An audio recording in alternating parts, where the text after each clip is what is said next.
There's a new shaming tactic that many of these Negroes like to drop in the comments section whenever they hear me use the phrase Negro. And this shaming tactic is asking me, are you a Negro? Yes, I am a black man. And I'm well aware of your shaming tactics and your attempts to try to shut down any of the commentary I'm presenting in these videos. You see, you're not dealing with one of these amateurs out here. I have been dealing with you Negroes since I was 12 years old, and I am well aware of all of your little tactics and little games that you use to try to shut down any sort of discussion that shines a light on any of your dysfunctional behaviors. And this newest tactic, the Are You a Negro, is the black male equivalent of whenever a black woman is called to the task and she comes to you with your mama black. That's basically what you Negro males are trying to do.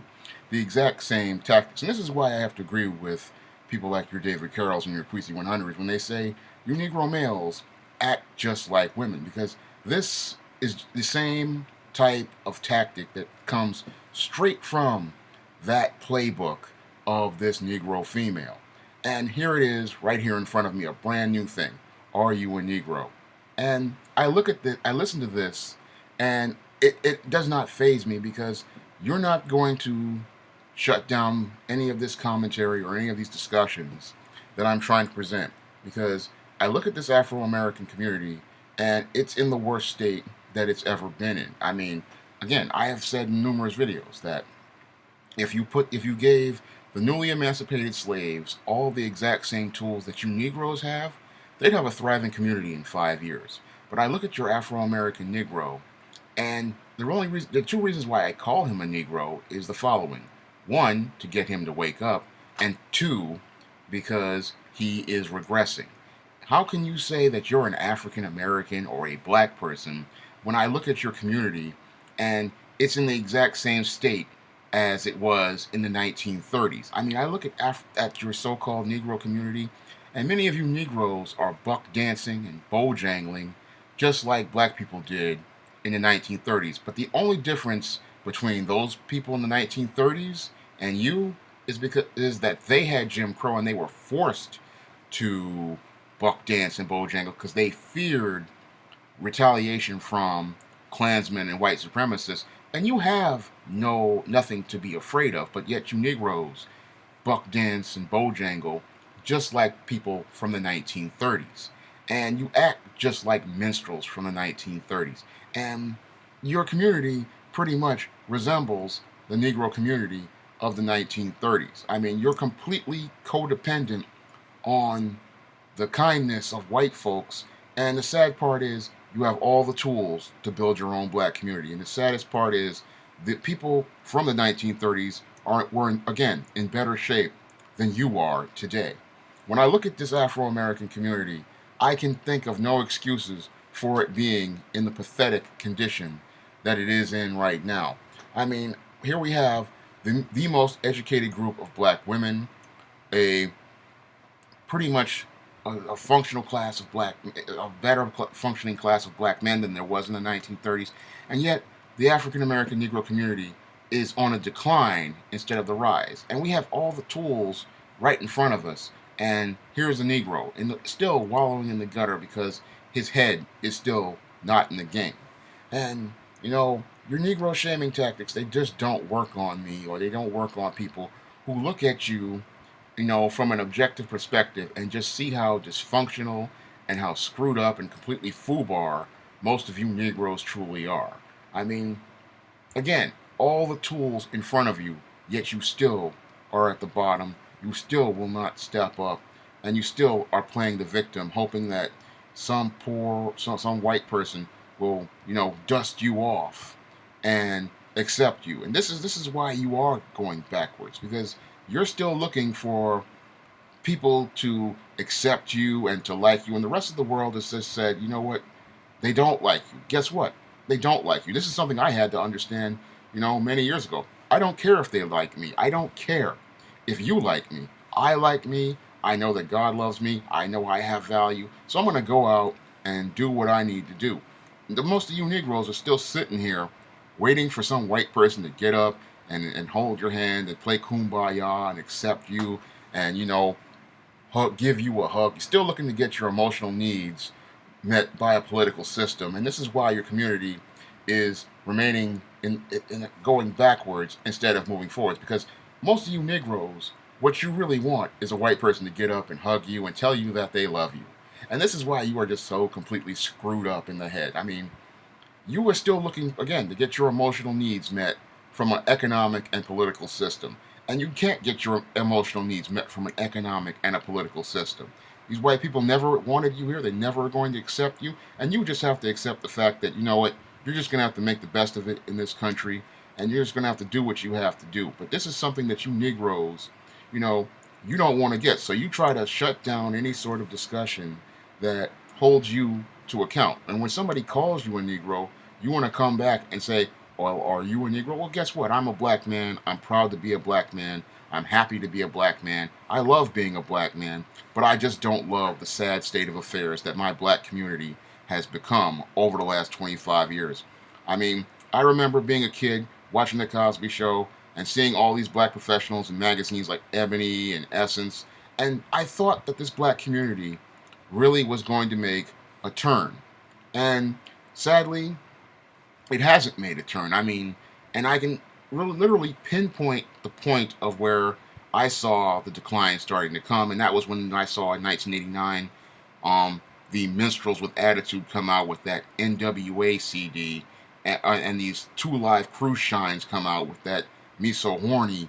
That's when I started to see, a complete start of a decline for this Afro American Negro. And I look at the state of this Negro in 2015, and he's right back to the position he was in the 1930s, buck dancing and bojangling like some 2-cent minstrel, hoping that Mr. Charlie will accept him instead of his community being in a state of a golden age. And this is what was just sad about it. This Negro had all the tools to create his own golden age of blackness, and he took them and he threw them away because he continues to seek acceptance from white liberals and other assorted non-blacks instead of saying, I need to accept being black, I need to see value in being black, and I need to create my own narrative for being black. No, he still sees the black world, through a white lens, and he only wants to be accepted through the standards that are created by a white lens. And if this offends some people, then I don't care, because I look at I look at this community and I look at the direction that it has gone in, and it really frustrates me and it upsets me because, again, all the opportunity to make progress, yet this Negro continues to regress.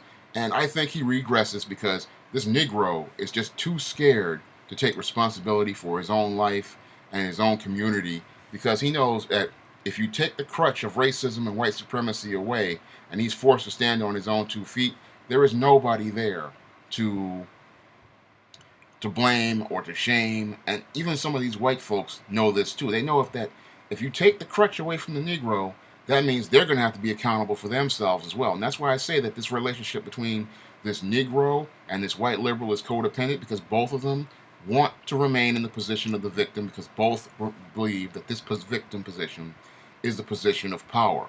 And they don't understand that their attempts to try to jockey for this position of victim is driving this country into a downward spiral. Because I look at every place that has been run by Democrats and I see the same sort of dysfunction, the same downward spiral. You can look at Chicago and you can just look at New York right here, right now. Under this Democratic mayor, in 2 years of Bill de Blasio, New York has started to head back on that road to decline, just like your Afro-American Negro communities all over the country in every place that is run by Democrats. After almost, it was about almost 20 years of Republicans running New York City, it was thriving and growing, and the rent was too blank high. Now, under this Democratic mayor, we have the same anarchy and chaos that we had before. The same drugs. I mean, we had crack back in the 80s. Now it's the K2 synthetic marijuana making these Negroes go crazy. And the Negro just can't figure it out. He just can't connect the dots. He can't figure out things. And because he doesn't want to confront many of the issues that he created in his own community, much of the same dysfunction he created in his own community, he has to come and attack people like myself with shaming tactics, saying, "Are you a Negro?" and not understanding how effeminate he actually looks. Because when you have to use a shaming tactic like this, it pretty much shows me how effeminate this Negro is. I mean, this is again the same equivalent of whenever you call this black woman to the carpet, she comes at you with this retort, "Your mama black," and now you have this Negro male starting to come at you with, "Are you a Negro?" And he can't look at his community and see how it's going backwards, and he doesn't want to wake up. He would rather come at you with a term and say that this try to use this term to shut down a discussion, rather than say, look, maybe he's calling me a Negro. Maybe we need to stop acting like Negroes. Maybe we need to stop acting like savages. Here we are, 25 years after numerous incidents, after the total collapse here of New York City, and the Negro is going back right here and doing the exact same behaviors his father and his grandfather participated in, and not taking a look at the picture from a panoramic view and understanding that, this didn't work for your grandfather, this didn't work for your father. All it did was get them locked up, and all it did was destroy their community and leave their children without fathers and without families, and left their community in the same chaos that it's in right now. This is a vicious cycle that continues to repeat itself, yet this Negro will not take 1 minute, to look back at things from a panoramic historical perspective and come to understand that he is making the exact same mistakes over and over again and doing the exact same things and expecting change. And this is why I call this Negro completely insane, because how can you do the exact same things and expect a different result? That's what Albert Einstein called the definition of insanity. But this Negro, that's perfectly logical and perfectly reasonable to him. And you know what? I look at this Negro and I'm going to keep calling him out and keep trying to put this mirror to his face, because he needs to be held accountable for his behaviors and how they're destroying his own community. He needs to be held accountable, for everything that he's done. And no one has been holding this Negro accountable. Everybody just poo-poos him and holds his hands and, coddles him. And all this enabling behavior does is allow him to remain in a perpetual state of dysfunction that goes on for generation after generation. Yes, I am a black man. Yes, I am proud to be a black man. I love being a black man. And I love my people enough to tell them the truth about themselves so that they can get this together and get this community going right.